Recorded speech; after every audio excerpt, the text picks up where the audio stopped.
We are on the eve of the draft, and I cannot wait. The possibilities are endless for Howie Roseman and who they're going to draft. But my question is this.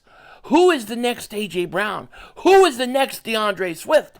Because this team is going to make a move nobody's seen coming.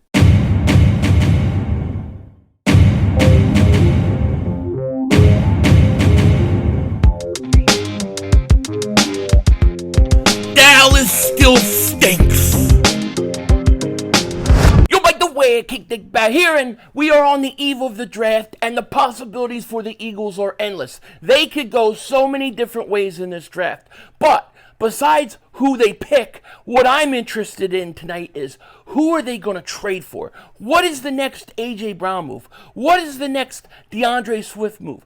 I've got a feeling Howie has something big cooking that none of us are going to see. Hopefully it'll be a good thing, and I think it will, but there's a lot of weird things being said and a lot of weird things out there we got to talk about. But before we do that, just wanted to apologize for not being able to stream today. Wasn't able to get time to do it.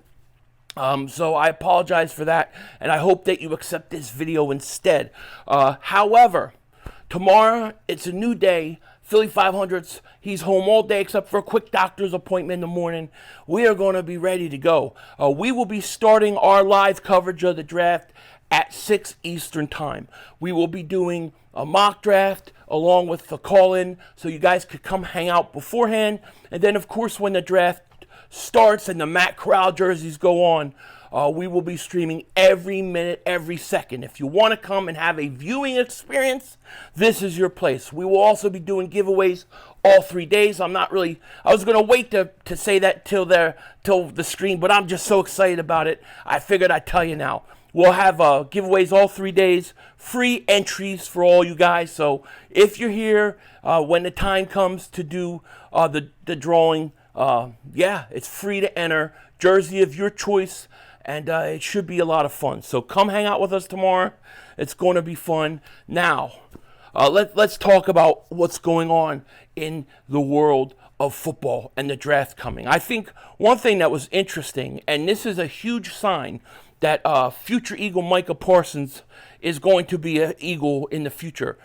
Adam Schefter is reporting that the Cowboys exercised their fifth-year option to Micah Parsons' contract. That means they are picking up his option year because they don't have a long-term deal done for him. How could Micah Parsons... How could you not even have a deal set up or done? I don't get it. They can't get CeeDee Lamb signed. They can't get Micah Parsons signed. They have problems with Dak Prescott. You see their coach. You see Jerry Jones, the way he's saying at press conference. I'm not going to play it back. Just go watch one of Mark Holmes' thousands of videos to protect Dak Prescott. You'll see it. But clearly, the Dallas Cowboys are on the verge of shambles.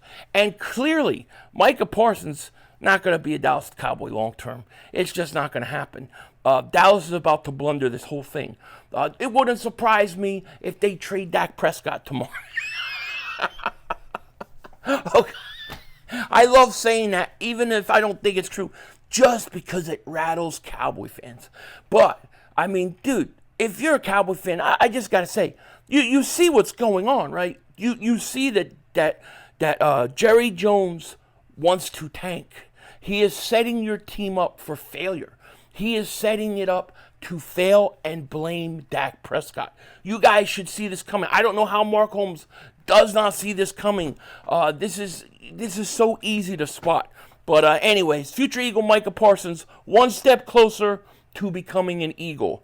Now, we have a lot of interesting things going on today with the draft. We've heard a lot of rumors, and, I'm really happy that we've heard stuff about a cornerback. I have said this all along, that if it was up to me and I was drafting, I would go Quinyon Mitchell in the first round. That's the guy I would want all along. I will take Terry Arnold too, I don't care. But I would like a cornerback. I think this is a good time to go corner in the NFL draft. And we've heard some rumors saying that the Eagles are really interested in a cornerback. That kind of scares me. It kind of scares me because there's so many things coming out right now. There's so much smoke out there. It's hard to believe. And I could really see a situation where they're using this cornerback. They want Quinyon Mitchell and stuff really as a smokescreen to trade up and get an offensive lineman. I could totally see that being a possibility. So I'm a little worried about it. But on a personal level, I feel good that it sounds like we've got a shot with Quinyon Mitchell. And I would say that my sense is probably the Eagles go offensive line. But if they go corner, if they go Quinyon Mitchell, then you know Howie Roseman, this is where he's been watching. And we already know he watches. But, future Eagles news today, because Quinyon Mitchell is a guy we didn't hear anything about till the last few days. That kind of scares me, kind of makes me happy too. Now, one thing that I think is bizarre, and I think this has to be a total smokescreen, but I want to talk about this. Elliott Shore-Parks said this, quote, "People I've talked to believe the Pound Eagles want to try to move up for a receiver."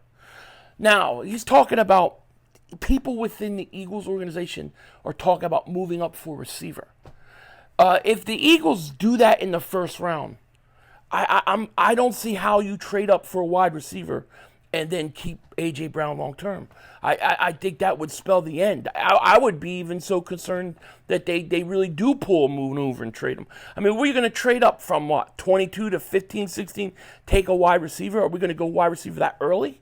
Are they talking about trading A.J. Brown and the 22nd pick to New England and somehow getting that third pick and taking a Harrison? What are you talking about? Now, if you're talking about trading up for a receiver in the second round, I'm all for it. I think that's a great idea. Second round, third round, I'm all for that in that situation. But if you're talking about first round, I think that's crazy. I don't want the Eagles to trade up for a wide receiver in the first round. I don't, okay? I definitely don't. And I'll say this. I think that there's an 80% chance that the Eagles trade up in this draft, in round one. I think there's about 80% chance they trade up in round one. I think then secondly, you probably get about a 15% chance. It sounds too high. How about this? I'll say 75% chance the Eagles trade up in the first round. Then I would say there's a 20% chance the Eagles trade back. And then a 5% chance that the Eagles stay at 22. I just don't see them staying at 22. It would be shocking to me. It really would. I think they trade up. They could trade back. But I think staying at 22 is not what we're going to see. And trading up for a wide receiver to me just seems very bizarre. It's a very bizarre comment by Elliott Shore-Parks. Very bizarre if he's talking about the first round. If you do that, I mean, how much longer are you going to keep A.J. Brown? You're going to really keep 3 first-round picks long-term at wide receiver? I don't know. It's just kind of crazy to me. There was another interesting thing by Dan Graziano talking about tight end.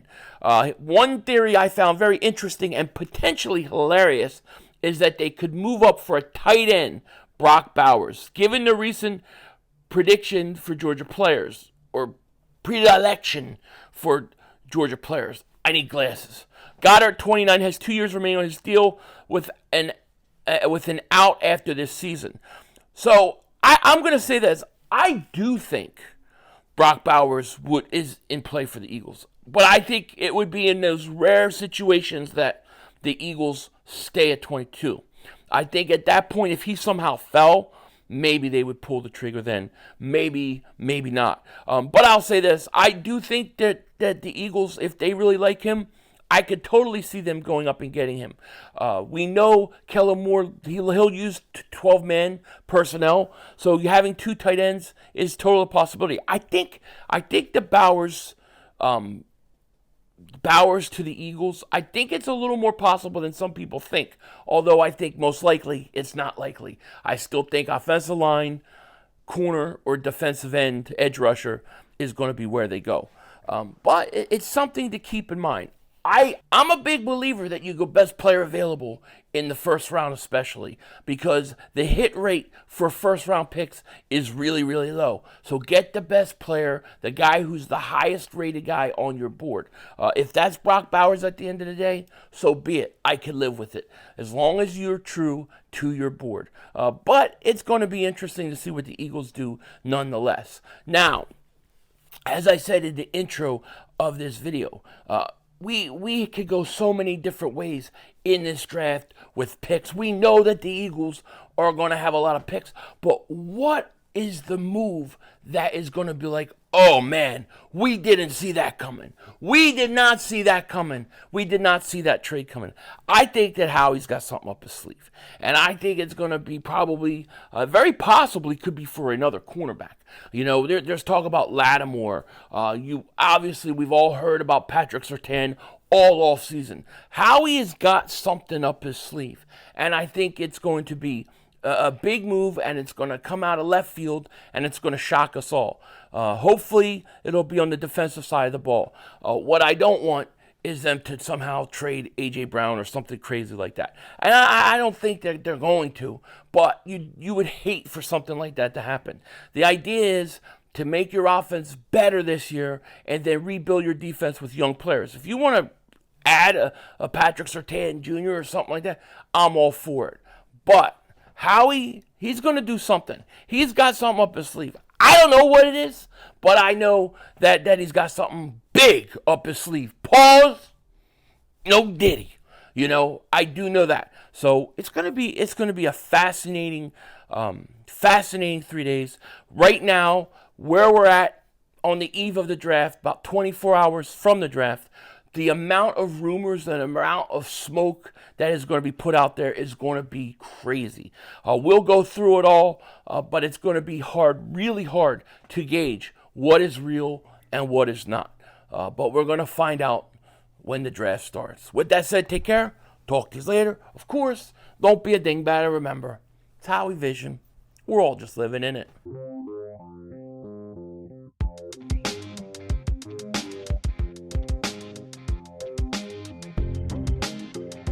So you're having a bad day. Things aren't going your way. You know what? It could be worse. You could be a Cowboy fan. You just worked a 12-hour shift. You came home, you opened your bedroom door, and there's your wife all sprawled out with another man. You know what? It could be worse. You could be a Cowboy fan. You just went to work, and they told you they have to let you go. Well, you know what? It could be worse. You could be a Cowboy fan. You just came home, and they locked the doors, they changed the locks, and you realize that they're taking your home from you. Well, guess what? It could be worse. You could be a Cowboy fan. They just nuked the city that you lived in, and you're sitting there crisp and dead. But guess what? It could be worse. You could have been nuked and been a Cowboy fan. You could be stuck in a car with these three dingbats. But guess what? It could be worse because they are Cowboy fans. Denzel Washington out.